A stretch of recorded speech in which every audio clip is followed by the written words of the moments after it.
It gives me great pleasure to welcome you to the second installment of this Financial Systems Design Conference series that IFMR Foundation and the Business School have put together. For those of you that were here last year, you already have a little bit of a sense of what the purpose of this conference is, to really try and build a platform to discuss issues of significant importance to the future of the Indian financial system that researchers in India as well as elsewhere can explore and present solutions for. And through this conference, what we hope to do is to build a community of individuals who care about these issues and would be willing to be commentators, researchers, and wherever appropriate, wherever they are comfortable, to be advocates for change. The Business School, IFMR, the Business School, and the IFMR Finance Foundation hope to continue to be closely involved in this research program, and jointly with a group of like-minded institutions and individuals expect to build capacity within the country to examine these issues, the issues that emerge from conversations like the ones that happen at this conference. Last year was the inaugural conference of the series and examined a broad range of issues relevant to the future of finance in India. And the conference sparked off several interesting collaborations and initiatives, such as IFMR's collaboration with Dr. Ajay Shah and Dr. Ila Patnaik on financial consumer protection, with Dr. Susan Thomas and Dr. Renuka Shane of IGIDR in household finance, and Dr. Suresh Sundaresan of Columbia University on evolving a research agenda for systemic risk, and with Dr. Shankar Dey and his team at ISB on financing SMEs. This year's conference series is on envisioning the future of financial consumer protection in India. As financial services gradually expand and acquire depth in India, market participants and regulators are beginning to grapple with issues of consumer protection. It seems a particular appropriate time to address this issue, given that India is also undertaking a fundamental review of its financial sector legislation with the creation of the Financial Sector Legislative Reform Commission, FSLRC, whose mandate is to rewrite and harmonize all financial sector laws. And we have some members who are involved in this process in the group, and it will be wonderful to hear from them what their thoughts are. In parallel, and this is not just an issue that concerns us in India, many countries around the world have embarked on reforming their consumer protection framework, with the US going in one direction, creating the Consumer Finance Protection Bureau, CFPB, and Australia and South Africa evolving the Twin Peaks model of financial regulation, providing us with a unique opportunity to learn from both existing, because there is a large body of evidence around the world, and emerging global experiences. The conference this year aims to stimulate discussion and debate on the possible frameworks of consumer protection of finance for India, and arrive at an understanding of the most appropriate framework, or at least a broad outline of the framework for India's financial system. As in the previous conference, at this point, our belief is that it's not a good idea in the conversation to be pragmatic or to begin by acknowledging political or regulatory constraints that we see before us. The belief is that if we do this exercise with the starting point of a clean sheet of paper, with the presumption that anything is possible, and eventually through the research arrive at a design that is very different, dramatically different from what we see around us currently, then we can put on the lens of pragmatism and weigh the costs and benefits and feasibility of bringing about that change. In this conference, I'm hoping we will think more grandly and set an agenda for the next 2 decades and not just for the next 2 years. We are at a time in our history in finance where many of the historic imperatives which led to the current design of the financial system and our thinking on how consumer protection must operate are perhaps no longer valid. We have a lot more new technology, a lot more new ideas that we are already experimenting with. And therefore, as a uniquely advanced in some ways, but also a very poor country, urgently in need for sustained and rapid growth and development, we have the opportunity to do things in a way that other countries do not. Everyone here is aware of the need for consumer protection in finance, but I think it's useful to take a moment and dwell upon how consumer protection in finance is distinct from consumer protection for other retail goods and services. Financial services do not have fixed characteristics. This is one of their most important defining features. They can have infinite variations, and in a sense, the actual product is created at the point of delivery by the provider by varying one or more features. So the notion of you have something on the shelf that is pre-approved, that is taken off the shelf and handed over to the customer doesn't quite apply for financial services. The other is the interaction of the product or the service with the context of the user is very intimate. And delivered outcomes of financial services usage depend entirely on that interaction, and whether that interaction is a good one or not necessarily on the product itself. Further, many important financial decisions such as investing in a mortgage or savings for retirement are undertaken very infrequently in the course of a lifetime and are hard to change. In addition, the eventual outcomes of financial investments and strategies often become clear only in the long run. In stark contrast of physical products, the outcomes of purchase becomes relatively obvious very quickly. In this sense, financial products are more akin to medical services, where the treatment is administered upfront and the consequences become obvious only with the passage of long periods of time. Financial product outcomes are also complicated by the fact that market movements can have a substantial impact on performance, and it can be difficult to ascertain whether the reasons behind poor outcomes was primarily on account of product missale or the consequence of events that happened subsequently. Financial consumer protection regulation therefore requires specialized responses, considering both the high degree of information asymmetry and the nature in which outcomes manifest themselves. With these kind of broad idea of the distinctions, I want to explore some socio-economic trends that I believe will shape India's future and the financial system of the nation, and therefore we must be well positioned to meaningfully respond to these trends. And anything that we do in consumer protection must take that broad sense of where the macroeconomy is headed. Let's talk about some of the significant challenges that citizens are likely to grapple in the next few decades. Let's start with the relatively simple problem of retirement planning. The number of people above the age of 60 is expected to increase from 100 million in 2010 to 200 million by 2030. In fact, it's interesting, in a young population, because we have such a small base, it is the fastest growing demographic in percentage terms in India, senior citizens. The number of people above the age of 60, as I said, is going to go up to 200 million by 2030. Presently in India, only about 10 to 15% of working population is eligible to participate in the mandatory formal programs designed for providing income security during retirement. These employees are largely part of the formal private sector or the government, and these formal programs have historically been defined benefit programs, where the government or the employer bears the funding as well as the investment risks.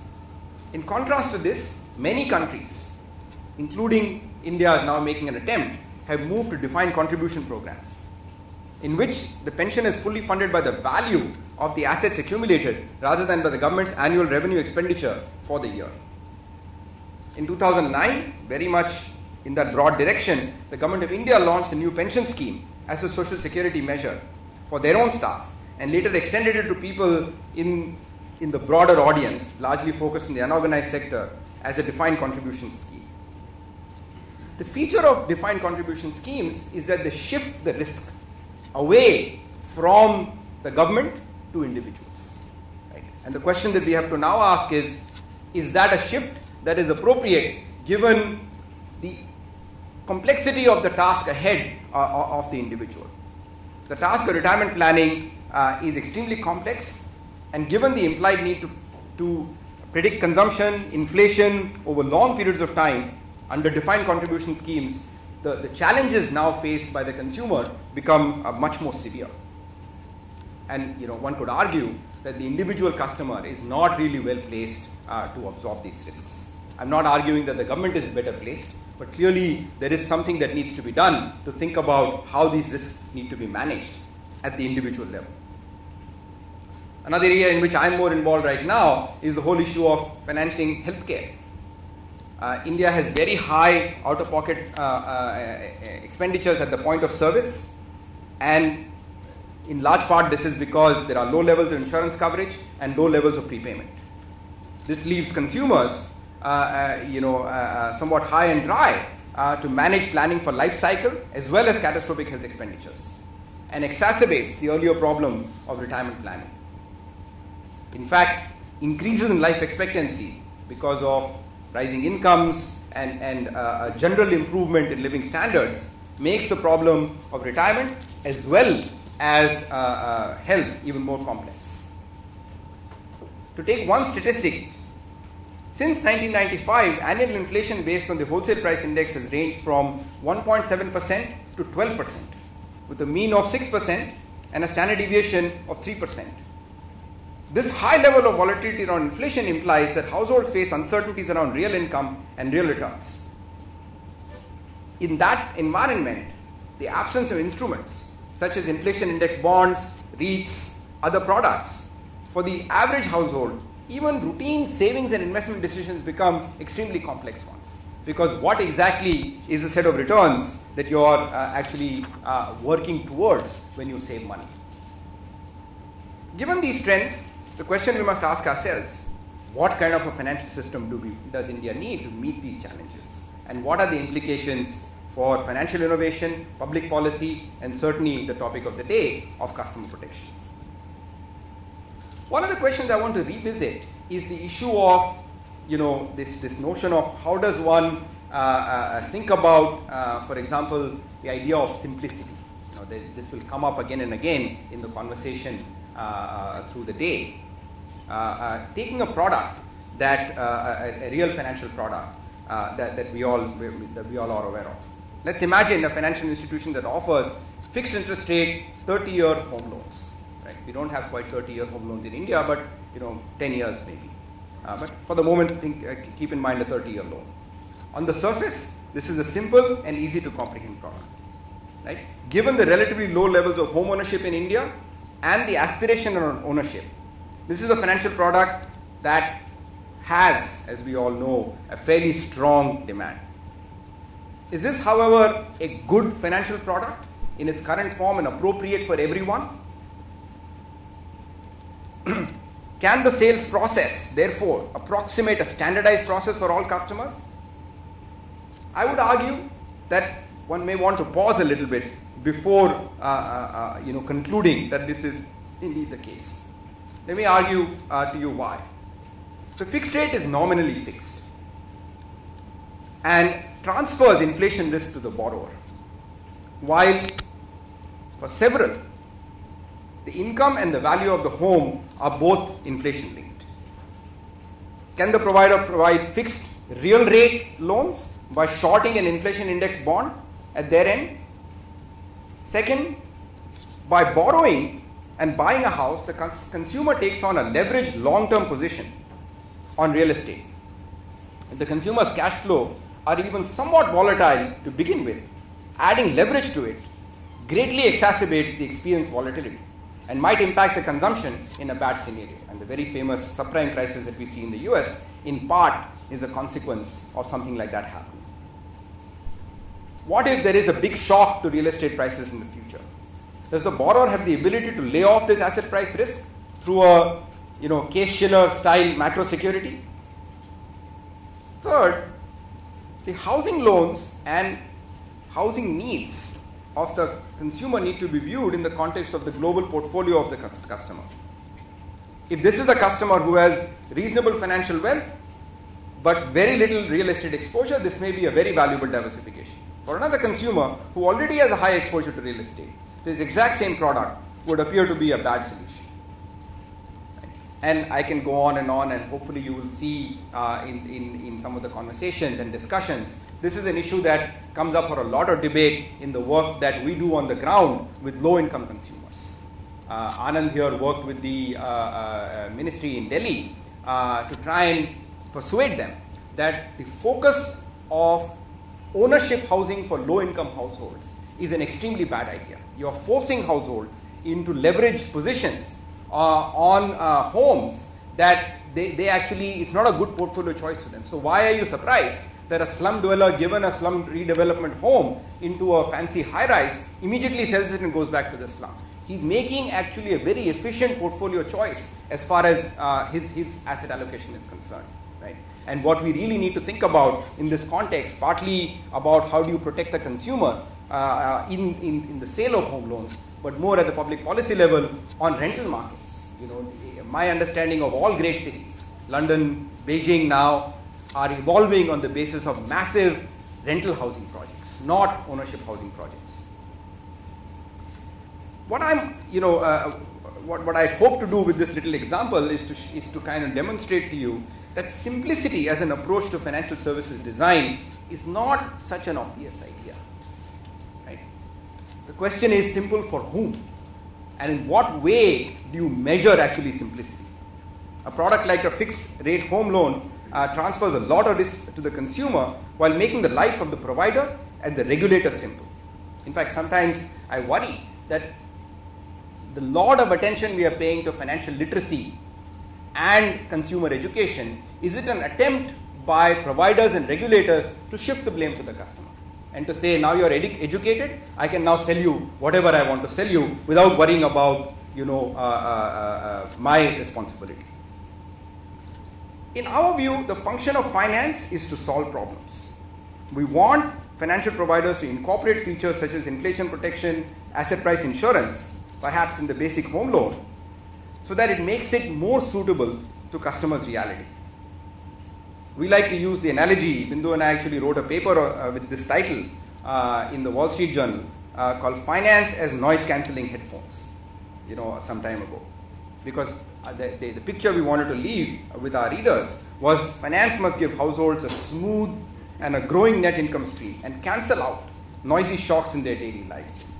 As we think about the framework for customer protection, in my view, it is essential that we keep this theme in mind. What is, in my view, the value of a customer protection framework without a focus on financial outcomes for households? And the question, what are we really protecting if indeed we are not thinking about that question? What are the broad directions we and financial systems have generally gone vis-a-vis customer protection? We have already said earlier, finance is unique. It has infinite variation, ability to be synthesized at the point of transaction, enormous information asymmetry and interaction effects, and a high degree of volatility post-purchase. It is evident that a free market in such a context with no regulation is not an option, because given all of this, it is not very clear that price is a sufficient statistic of the product. So allowing people to compete on the basis of that number may not provide us with an adequate framework. There are three broad directions that regulation has taken. And in reality, of course, you'll see blends of each within each regulatory framework. But just for the sake of discussion and the way we've organized the conference, I want to spell out these three different directions. One is an information disclosure and financial literacy based approach that argues that customer welfare is best enhanced by providing more information to consumers while working in parallel on improving consumer financial knowledge. Right? That's and it's a very popular direction people have gone. A lot of our thinking in India has been informed by this particular view. The second is an approach that is based on the belief that the core problem in financial services industry and financial services delivery is the conflict of interest problem between the manufacturer and the distributor or the advisor. And if somehow we can eliminate conflict of interest, that would provide us the best set of ideas in order to protect the customer. The third approach argues that the onus of customer protection must shift decisively from the consumer to the financial services provider. And really that the direction to go is what, this broad framework is called the Suitability Framework that suggests a certain way of thinking about customer protection. Each of the approaches, I'll just spend a little bit of time, most of you are familiar with it, but just so that we have a common language. what these approaches mean. Consumers of financial services have less information and sophistication about the financial system and financial services than financial services providers. The imbalance of information leads to consumers being vulnerable to abusive practices.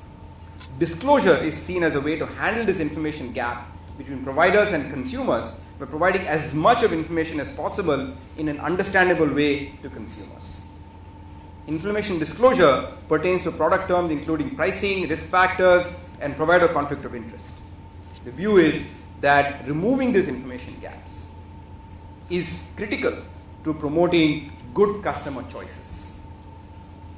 This approach believes that well-designed disclosures complemented by effective financial literacy enables customers to make better decisions and improves their financial outcomes. So this is the first approach. The second approach, conflict of interest occurs when remuneration given to financial services providers might influence the choice of financial product recommended or sold by the provider to retail clients. This approach believes that the root of missale of products and services is the conflict of interest between the manufacturer and the distributor of financial services.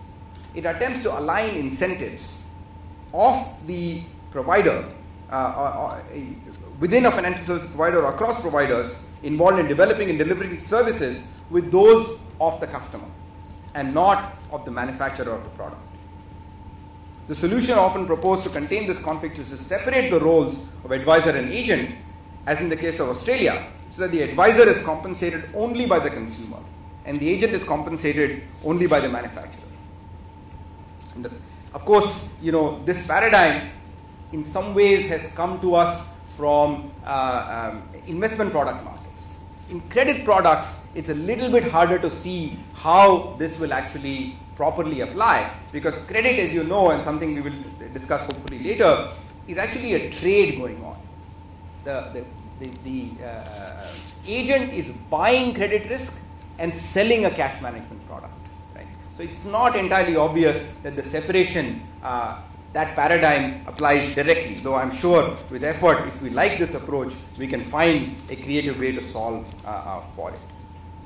Suitability can be defined as the degree to which the product or service offered by the financial services provider matches the retail client's financial situation, objectives, and risk tolerance. This approach believes that mandating increases in information disclosures alone will not lead to improved customer outcomes, given the features of finance. The approach believes that the most appropriate way to protect the welfare of the consumer would be to put the onus of consumer protection on the seller.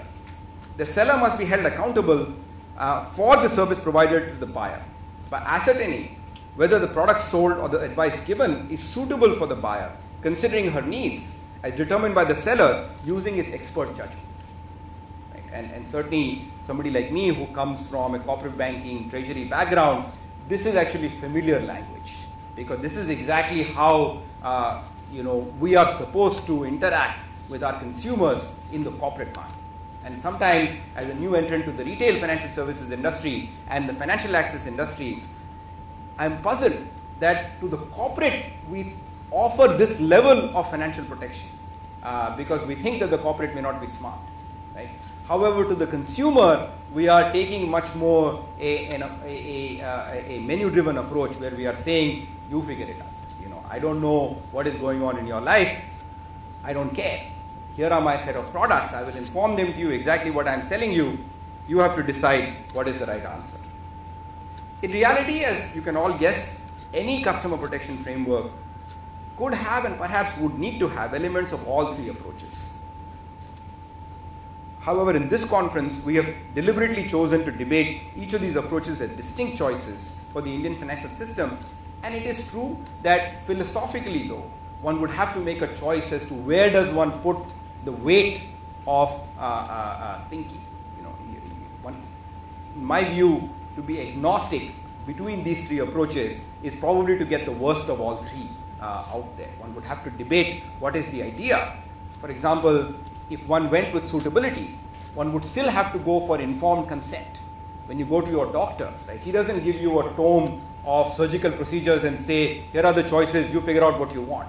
Right? He decides for you, he recommends to you, and then informs you as to what exactly are the issues that are involved in this particular direction and obtains informed consent. So that has a sense of disclosure in it.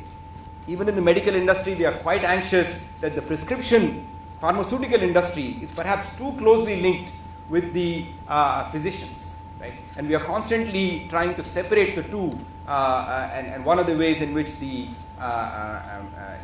medical industry has gone is somewhat similar to the way we are thinking about mutual funds, which is to say the prescriber, the advisor, which is the doctor, and the provider, the pharmacist, who's an agent of the pharmaceutical company, are independent entities, and you cannot put them together. Right? So there are certainly some parallels between them and a blending of these approaches. I will stop here just to give you a quick sense, though, on the format. We hope that in these 2 days of discussion, we will have a richer understanding of the benefits and limitations of these 3 approaches. And you have the schedule in front of you. We will also talk to you a little bit more about it.